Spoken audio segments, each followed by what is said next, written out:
And for more on the tensions between China and Taiwan, I have joining me foreign affairs analyst Lai Ching-Te. Glad to have you join us on the news at this time.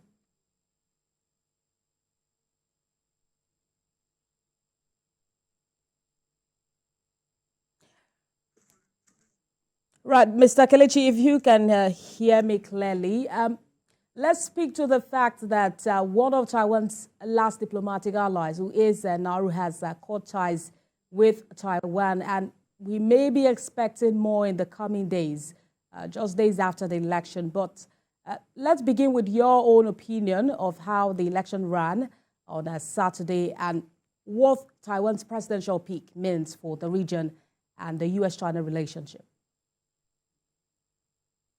Okay, thank you for having me. The election results sort of surprised a lot of people in the sense that you have two major opposition parties that are pro-Beijing trying to unseat the DPP. And their plan basically was if they unseat the DPP, they will start making efforts towards the kind of formal unification with the motherland, China. And from evidence all through the campaigning, China invested so much in some of these opposition party politicians to help them to be able to win the election. But for the fact that the DPP won over 40% of the vote cast, and that the two main opposition parties have congratulated the DPP, shows that majority of Taiwanese people wanted to remain, wanted the status quo to stay. And over 40 million people took part in that election, which is over 70% of the population. It shows you that the Taiwanese people really want to maintain the status quo, and which means that the China-U.S. relationship, all the bickerings that have been going on, China, rattling up their influence, both diplomatic and twisting, is going to continue in the next few days. But then if they were actually able to, remove the DPP, do you see reunification benefiting Taiwan at this time? The challenge Taiwan may have would be akin to the challenge you're seeing in Hong Kong, since Hong Kong moved back to China.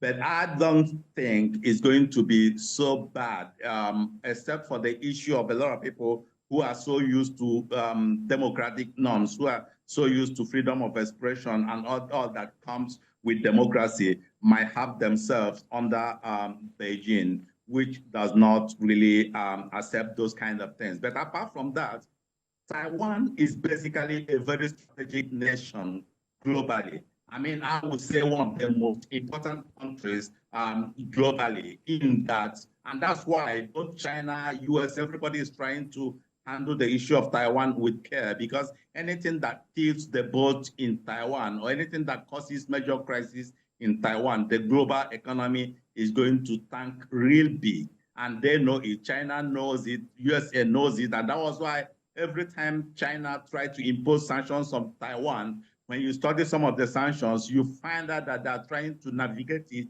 with a lot of diplomacy and a lot of care, because they don't want to kill the goose that lays the golden eggs. And I'm talking about global chips manufacturing. But does this mean that negotiation is out of the table, because China is literally isolating Taiwan at this time, facing the United States for congratulating the new leader, calling it a wrong signal? Did the message actually mean that the U.S. acknowledged Taiwan as an independent nation?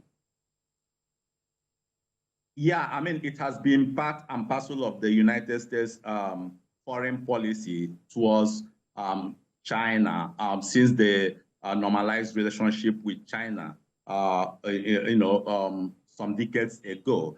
Part and parcel of it has been that the United States accepts one China, but they also pledge to defend the sovereignty of Taiwan within that one China. So it's a very complicated diplomatic situation the U.S. finds itself but it had that agreement that it will continue to defend the sovereignty and territorial integrity of Taiwan while not working towards, in any way, try to undermine the one China policy. So with what's happening, the issues with all the problems US is having with China in the issue of trade, in the issue of technology, and all you may have, US is going to continue to stand to protect Taiwan because they also know that Taiwan is very strategic to efforts being made by US to contain China, especially in the issue of microchips and other high-tech materials. So they're going to continue with that while also making sure that it does not escalate to a kind of all right, very war. quickly, before I let you go, they also had their legislative elections 2 days ago, and it seems that the opposition is forming a legislative majority. Are we likely to see an exchange with China to, restart the controversial service trade that Taiwan shelved a decade ago? Yeah, the opposition is likely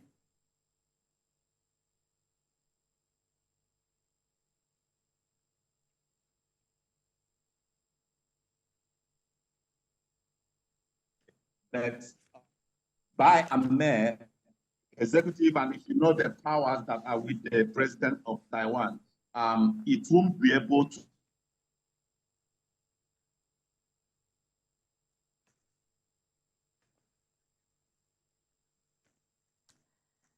We hope to continue this conversation with Mr. Kelechi Deka later on. Well, I have been speaking with a foreign affairs analyst live for us in Lagos.